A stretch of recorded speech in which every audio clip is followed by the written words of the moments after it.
Okay guys, for today's video, siguro nabalitaan nyo na to, but kasi nagpigil ako mag-update nito kasi wala pang concrete information about this new product ni Maya, which is, ang tawag niya is Maya Black credit card. Sa tier ng mga credit cards, yung black card ang isa sa pinaka may mataas na credit limit. Parang platinum tas black. Parang ganun yung tier ng mga credit card. So, yan yung pag-uusapan natin today, lahat ng na-source ko over the internet about Maya Black credit card. So, samahan niyo ko, pag-usapan natin yan. Sit back and let's discuss coming right up.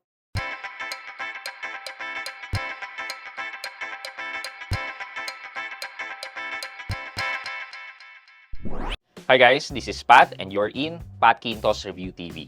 So if you're new to my channel, I do reviews about personal finance na meron akong experience or meron na akong knowledge. Ginawa ko na yan ng videos and playlists na makita nyo dito sa taas. At kung bago ka dito sa channel ko, you may want to consider subscribing to my channel. Okay, so sabi ko nga guys, na-source ko to over the internet. I tried checking my app pero walang offer sa akin Maya Black na credit card. So bakit? Couple of reasons. So una, sabi nila na parang gradual ang rollout nila. Yun yung una. You may also check your Maya app to see kung meron na kayong offer ng Maya Black credit card. So you can check under the savings tab, tapos scroll nyo lang sa baba, doon yung makikita yung banner na Maya Black, which is like this. Pero kung wala, then hindi pa ino-offer sa atin. Next is, kapag meron ka ng Maya Landers credit card, hindi ka priority for this card. So, ang pinaprioritize nila ay yung mga wala pang Maya Landers credit card. So, given na meron na ako, yun nga, isa yun sa reason kung bakit wala ako. For me lang to guys, hindi siya yung credit card na sinabi ko na parang siya yung isa sa pinakamataas na credit line when it comes to the tier of the cards. Parang ang weird nga like ito na lang itong Maya Landers na credit card, which is sabi nila, it's a platinum card. Pero, if this is a platinum card,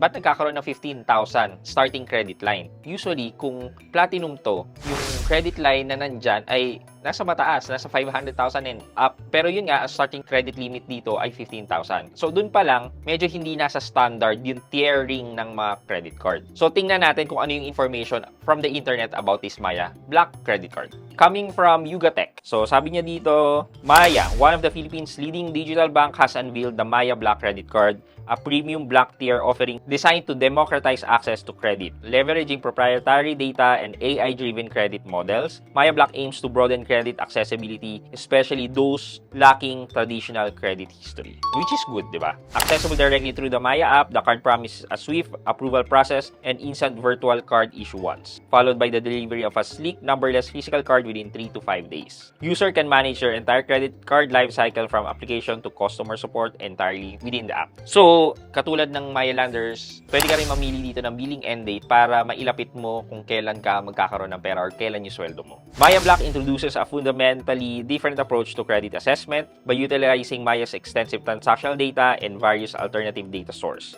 The platform's AI-powered credit scoring model can evaluate and approve applicants who might be overlooked by traditional banking institutions. Individuals without prior credit history can opt for a secured card pathway seamlessly integrated with the app, eliminating the need for cumbersome paperwork or reapplication.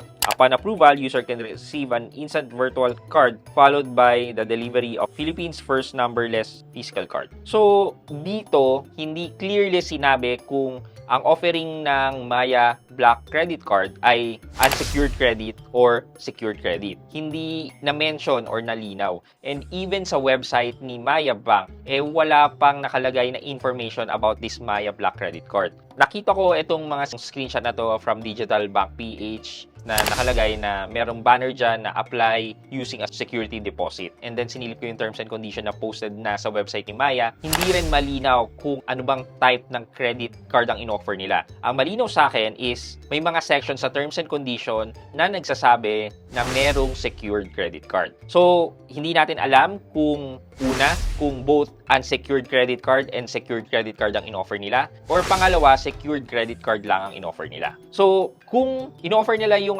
both unsecured and secured, then well and good. Clap to you, Maya. Kasi given na black tier na tong card na to, marami ang magiging interested mag-apply to have this Maya Black tiered na credit card. Na syempre, unsecured yung gusto nila. and kahit siguro ako, mapapa-apply din kung both unsecured and secured ang i-offer nila. However, kung secured credit card lang ang in-offer nila, then mas magiging appealing ito sa mga uncarded individuals. Kasi mas pinadali ni Maya ang application ng secured credit card. Versus yan sa mga traditional banks na kailangan pumunta ka sa branch, mag-open ng account, mag-deposit ka, mag-fill up ka ng secured credit card application form, etc. Parang ang haba. Whereas kay Maya, dahil meron ka ng Maya account, i-confirm mo na lang yung other details ng application mo. And then, syempre, magko-confirm ka dun sa agreement na magkakaroon ka ng security deposit. So, sabi ko nga, right now, more on speculations and information pa lang sa internet ang meron tayo. Wala pa talaga tayong official document to say what is Maya offering about Maya Black Credit Card. Sabi ni Yugatech, ito daw yung benefits ng Maya Black. So, Maya Miles. So, instead of points kay Landers, diba? Ito naman, miles. Welcome bonus. Receive 3,000 bonus miles upon physical card activation and spending 5,000 within the first 60 days. Airport lounge access. Enjoy access lounges via Dragon Pass, including bags and Marhaba lounges at Ninoy Aquino International Airport. Global acceptance, enhanced security. Okay, so ito yung mga ibang information na nahanap ko about Maya Black Credit Card. Yung credit limit daw niya also starts at 15,000 pesos. And then, type ng card is Visa. Then, no annual fee. And then, the interest is max at 3% per month. Tapos, yung rewards niya ay, yun nga, Maya Miles. And then, yung earning rate ng mile is 1 Maya Mile per 40 pesos spent. And then, spending rate is 1 Maya Mile is equal to 0.16 pesos. Okay, so ito yung nakita kong terms and condition ng Maya Black Credit Card. So, Annex B, Maya Black Credit Card Program. So, this Annex B of Maya Credit Card Terms and Condition shall be the Maya Black Credit Card Loyalty Program Terms and Condition, aka this Maya Black TNC, which shall be govern the issuance and use of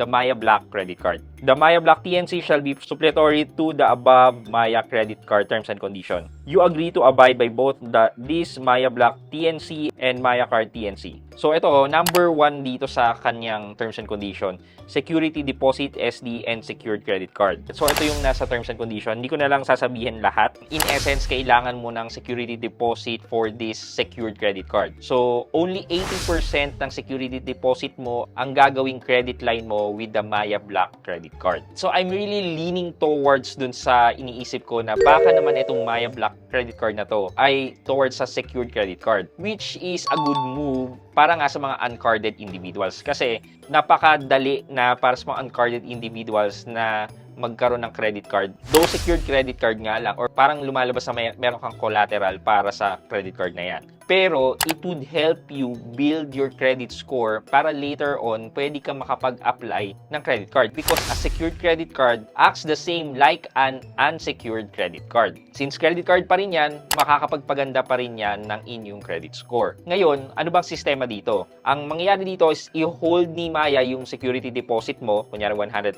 yan. Hindi mo mawi-withdraw yung 100,000 na yan until such time na mabayaran mo lahat ng utang mo dun sa Maya Black credit card na yan, tapos ipapa-close mo na siya, and then merong releasing period, 30 days yata sa pagkakabasa ko, yung releasing period ng funds mo once the Maya Black credit card is settled and closed. Sa mga uncarded individuals yan, this is your chance na makapag-apply ng credit card kahit na sabihin nating may collateral yan. Later on naman, kahit sabihin nyo na para tayong isa sa sarili nating mantika dahil sarili nating pera yan at inuutang natin, isipin nyo na lang na instead na ibabayad nyo sa kuryente through cash, pwede nyo nang ibayad using the credit card. Parang ganun na rin. Ang kinagandahan nito is nakakapag-build to ng credit score nyo. Yan.